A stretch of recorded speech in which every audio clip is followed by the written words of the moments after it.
Hey, how's everybody doing? I thought I'd do a video today showing how I deal with planer snipe.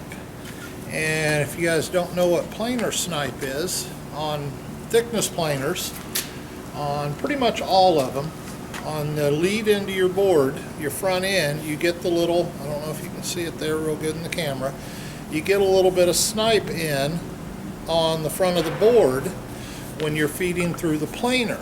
And what that's caused from is you have an in-feed and an out-feed roller and the table underneath it, and what happens is that the board gets under the first roller, pushes down on the table, which picks up on the other side, and then when it gets to the other roller, the out-feed roller, it pushes the table down and straightens the table out, and that's where you get that snipe. And you can usually tell how far that snipe is from the end of the board as to how far the outfeed roller is from the cutter head. So what I do, I make windows. So all my stuff I do in thousandths of an inch just to keep things exact. And my tolerances are about 5 to 10 thousandths. And I have scrap wood that I have marked for different heights and for the different windows that I make, because they're all different sizes. And what this does, I put this one through, like this says 1.75 inches, but it's actually a little bit less. And when I do my final cuts or even my waist cuts, I send this board through first. That way it levels the table out, pushes the outfeed roller up or the table down. That way when my workpiece hits it, that it's doing a perfect smooth cut. And since I started doing this, I very seldom, if ever, have any snipe. Because in some cases, some of this snipe, I've had it as much as a 1/16 of an inch. And when you're trying to put the corners together on something, the end of your board is a 1/16 of an inch thinner, or you end up having to cut 3 or 4 inches off the end of every board you do. I don't have to do that anymore, and usually comes out real good. On this planer, it's got spring-loaded feed rollers, so it's got almost 1/4 of an inch of roller space where I can stick my boards. You know, this is 1/16 of an inch here, but I can go as much as 1/8 of an inch difference because of the spring-loaded rollers. Now, if you have the lunchbox planers, which are, here, let me turn the camera, show you what that, your lunchbox planers, like your small 12 inchers, you can only do about a 1/16 of an inch on those because the feed rollers are not spring-loaded. They're fixed mount. So you got to go a little, every 1/16 of an inch on your board. So, but let me take the cover off this, show you the inside, just get a little idea what it looks like on the inside, and then we'll go from there. Alright, let me see if I can show you here what I was talking about. They got 2 rollers there, the 2 on the side here and here. On this machine, they're spring-loaded. So, and it cuts up to 1/8 of an inch, where your lunchbox planers very seldom do over a 1/16.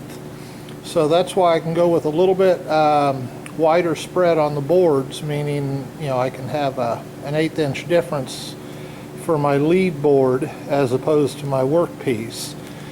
But like I say, when the wood comes through, hits the front roller, it kicks the table up on one side until it gets over to the second roller. And once it hits that second roller, then the table is pressed equally front and back.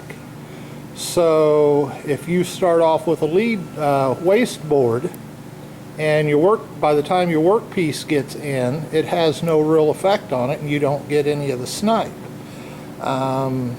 Same thing applies on the lunchbox planers, but like I say, you need at least a 16th inch difference in your waist boards, where on this one I can go with as much as 1/8 of an inch and not having to have so many different boards. But let me put this back together and run some pieces through and see if we can see the difference in the camera here. So, thanks a lot. All right, well, I'm going to go ahead and run. I got a couple of boards here. There are 12 boards here. I'm going to run them through. My first pass, I've already ran them on the joiner and squared up 2 edges. So my first pass is just going to be to bring them into parallel. I'll be going to 1 13/16. I'm going to feed with the 1 3/4 feeder. And my final thickness on 2 of these is the 1 11/16. So I won't do all those. I'll just run a couple passes. One of the other things I do after I put my first board in, my next board I put right on the back side of it or overlap it a little bit. That way there's no chance for the roller to come off the board and the table to tilt. And then because it'll put snipe right back in it, just a little bit on the end. But you'll see as I'm running it through. So here, let me turn everything on and run a couple boards and we'll see what happens.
Boards I ran through after the feeder board, and there is absolutely no snipe on it whatsoever.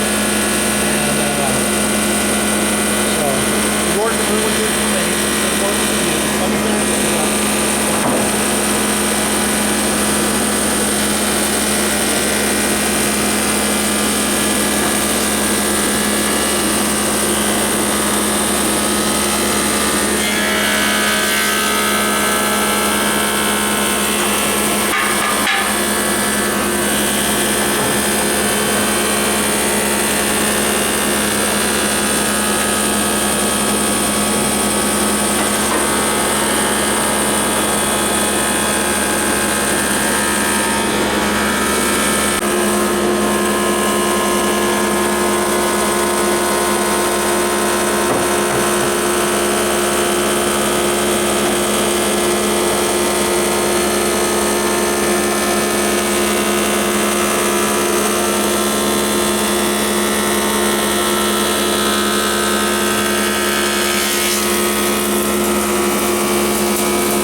As you can see, I ran